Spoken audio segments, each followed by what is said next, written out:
आपल्यासोबत तुषारजी आहेत.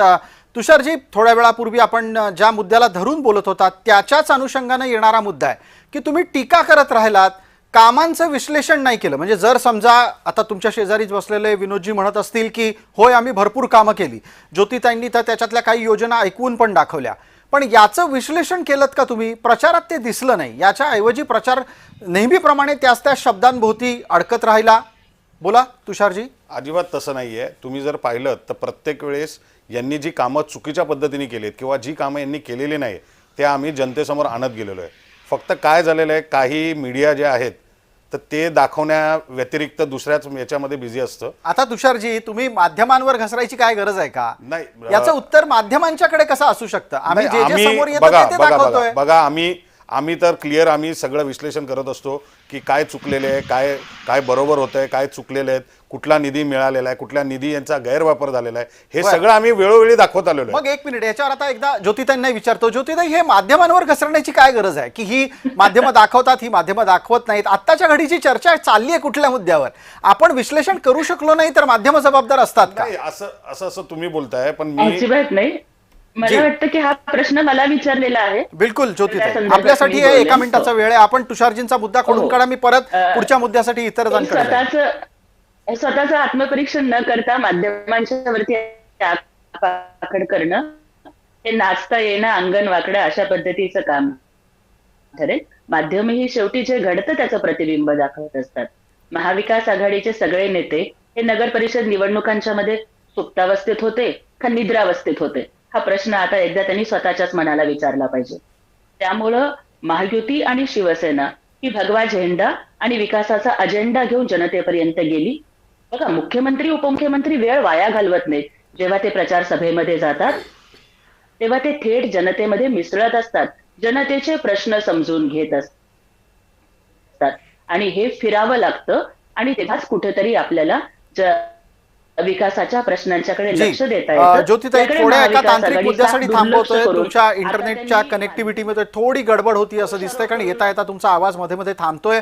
पण तो जो मुद्दा तुम्ही मांडलात मी त्यावर महेशजींना बोलतं करणार आहे आणि महेशजींच्याकडे त्या प्रश्नाच्या निमित्तानं आपण हा मुद्दा घेऊन जाऊयात की कसं आहे महेशजी, विश्लेषणाचं काय? जर सरकार सांगत असेल की आपण 100 कामं केली, विरोधकांनी सांगायला लागेल की 101 चुका केल्या, हे होत नाही आणि मग सगळा प्रचार हा केवळ आणि केवळ या तुम्ही काय बोललात आम्ही काय बोललो ह्याच्यात अडकून राहतो.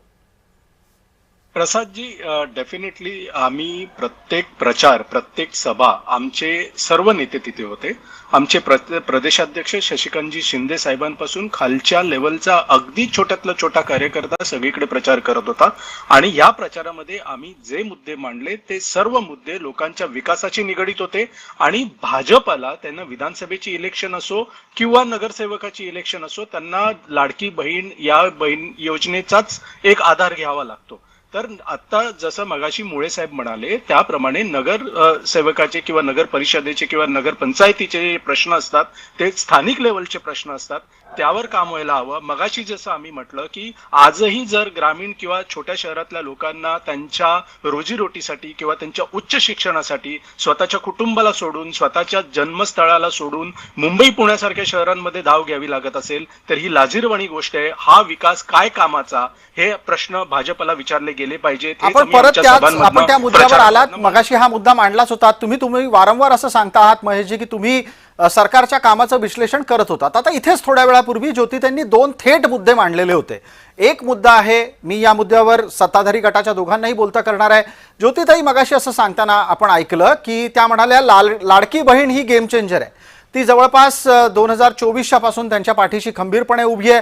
यावर तुम्ही बोलायचं आहे, मग मी त्याच्यानंतर विनोदजींच्यासाठी पुढची संधी देईन, ती म्हणजे लाडकी बहीणचं श्रेय हे एकनाथ शिंदेंचं आहे. त्या मुद्द्यावर ते बोलतील. तुम्ही आधी बोला, लाडकी बहीण ही याही वेळेला तुम्हाला पराभूत करेल का? महेशजी.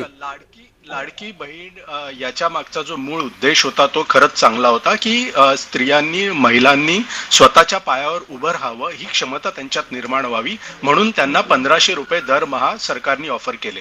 याच्यामध्ये 2 मुद्दे आहेत. एक, त्यांनी 2100 रुपये देणार विधानसभेच्या इलेक्शन नंतर असं अनाऊन्स केलं होतं, अशी आश्वासनं लाडक्या बहिणींना दिली होती, पण ती आजही ते पूर्ण करत नाहीयेत. इलेक्शनच्या तोंडावर 2 महिन्याचे किंवा 4 महिन्याचे 1500 रुपयाचे एकदम त्यांना देऊन त्यांना काहीतरी खुश करायचा प्रयत्न करणं. आणि दुसरी मला इथे एक गोष्ट करायची आहे, 1500 रुपये पर महिना आजच्या महागाईच्या काळामध्ये कोण स्वतःच्या पायावर उभं राहू शकतं 1500 रुपये पर महिन्यामध्ये, हे आम्हाला याच्यातलं गणित सांगावं. मी जी. स्वतःच्या पायावर उभा अगदी राहीन. ज्योतिताई बोलतीलच त्यावर, अधिकारवाणीनं बोलतील. अहो, जिथं काहीच मिळत नव्हतं तिथं 1500 मिळायला लागलेले आहेत. नवरा बऱ्याच ठिकाणी महिलांना हात खर्चाला काहीच पैसे देत नव्हता, तिथे 1500 मिळायला लागले. हे कमी आहे का महेशजी? 1500 रुपयाच्या आधारावर त्यांनी किती महिला स्वतःच्या पायावर सक्षमपणे आतापर्यंत उभ्या राहिल्या याची श्वेतपत्रिका काढावी. ज्योतिताई उत्तर द्या. 1500 रुपयावर 1500 रुपये जर पुरणार असतील स्वतःचा विकास करण्यासाठी, स्वतःचं कुटुंबाचं पालन पोषण करण्यासाठी आणि गरिबीतून वर येण्यासाठी, तर डेफिनेटली 1500 ठीक आहे. रुपयांनी मदत होतेच. एका कुटुंबाला मदत होईल, त्या महिलांना मदत होईल. हे लोक जेवढं मदत लाडकी केलीच पाहिजे. बहीण योजनेवरती टीका करतील ना, तेवढा आमच्या विजयाचा मार्ग सुकर होत राहणार आहे, हे ह्यांना कळतच नाहीये. लाडकी बहीण योजना ही फक्त एक योजना नाहीये, तर ती महिला सक्षमीकरणाची, स्त्री सबलीकरणाची एक चळवळ आहे. काढा ना. अरे तुम्ही काहीच तेच दिलं सांगतो, नाही. श्वेतपत्रिका तुम्ही काढा. लोकांनी 4-4 वेळा किती महिला महाराष्ट्राचं सक्षम मुख्यमंत्रीपद भूषवलं, तुम्हाला कधी ₹1.5 देऊ वाटला नाही महिलांना. आणि आज महाराष्ट्र राज्यामधल्या 2,45,00,000 महिलांच्या खात्यावरती थेट 1500 रुपये जमा होत आहेत. एका वर्षामध्ये जवळपास 2100 रुपयांचं काय झालं, 45,000 ज्योतिताई? कोटींपेक्षा जास्त रक्कम ही देऊ ना आम्ही. कधी? 1500 आम्हीच दिलेत, 2100 सुद्धा आम्हीच विधानसभा देऊ. इलेक्शन होऊन आणि 1 ती वर्ष झालं. देण्याची क्षमता, ती दानत ही एकनाथजी शिंदे साहेब महायुतीमध्ये मुख्यमंत्री साहेबांच्या मध्ये आहे.